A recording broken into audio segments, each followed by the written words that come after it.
The Power of Faith by Brandon Huffman, narrated by Jon Reneé and published by Whitman Bookworks.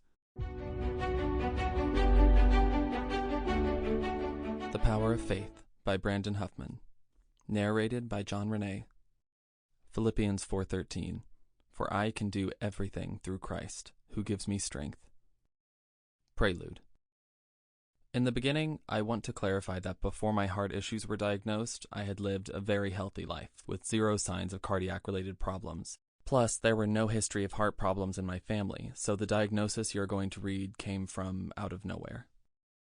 The day I found out I had heart problems, it was not only a surprise, but quite a shock. Imagine starting your day like any other normal day. It was a cool, crisp morning, which is usually regarded as perfect for deer hunting. I put on extra layers and bundled up against the morning chill, starting the walk towards my favorite sitting spot. It was about a 50-yard walk up and down hills with muddy ditches and through dense underbrush. The journey was brisk, as the cold air filled my lungs and the crunch of leaves under my feet could be easily heard. I felt fine when I got to the clearing, so I sat for about 3 hours. The atmosphere was serene. You could see a little bit of your breath, and the early morning mist gripped the trees like a delicate scarf.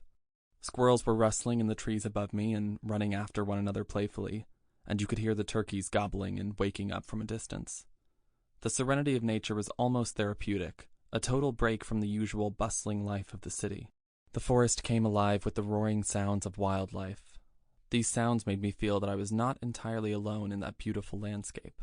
At last, after seeing nothing the whole time, I decided to head back to the house. My body felt tired but satisfied from the time spent outdoors. When I got back to the house, I was completely exhausted and out of breath. I thought I was short of breath because of the amount of clothes that I had on, the thick layers making it hard for me to move freely and breathe deeply. So I changed into comfortable sweatpants and relaxed in my chair. The warmth of the house and the softness of the chair were a welcome relief. After a while, I started feeling less lightheaded and began to feel better. The calm of the evening seemed to lull me into a false sense of security.